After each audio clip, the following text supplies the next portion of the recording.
एक और बड़ी खबर यह है कि न्यूक्लियर पावर प्लांट पर हमले के बाद नाटो का पहला बयान आया है। रूस तुरंत अपनी सेना यूक्रेन से वापस करे, ऐसा कहा गया है।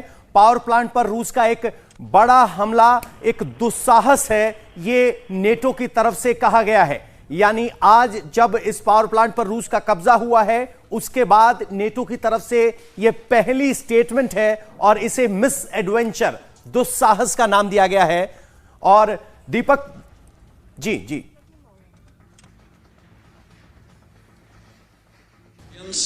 and over the night we have also seen we condemn the attacks on civilians and over the night we have also seen reports about the attack against the nuclear power plant. This just demonstrates the recklessness of this war and the importance of ending it and the importance of Russia withdrawing all its troops and engage in good faith in diplomatic efforts. We condemn the attacks on civilians and over the night we have also seen reports about the attack against the nuclear power plant. This just demonstrates the recklessness of this war and the importance of ending it and the importance of Russia withdrawing all its troops and engage in good faith in diplomatic efforts.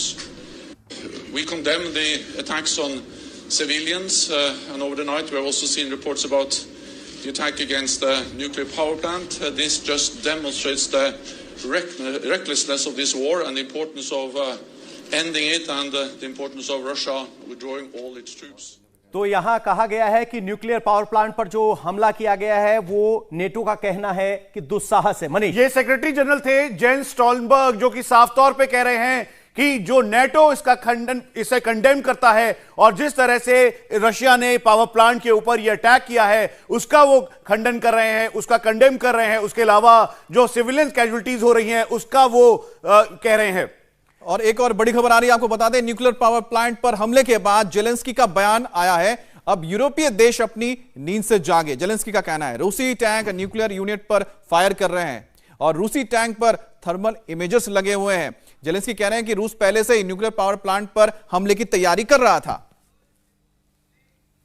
Європа зараз повинна прокинутися. Горить найбільша атомна станція Європи. Прямо зараз російські танки розстрілюють атомні блоки. Це танки, обладнані тепловізорами. Тобто вони знають, куди стріляють. Вони до цього готувались. Звертаюся до всіх українців, до всіх європейців, до всіх людей, хто знає слово Чорнобиль, хто знає, скільки горя і жертв приніс вибух на атомній станції. Це була глобальна катастрофа. З її наслідками боролися сотні тисяч людей, евакуювали десятки тисяч людей. Росія хоче це повторити і вже повторює, але у 6 разів більше. Європейці, прокиньтесь, будь ласка, говоріть своїм політикам. Російські війська обстрілюють атомну станцію в Україні, Запорізьку атомну станцію, місто Енергодар.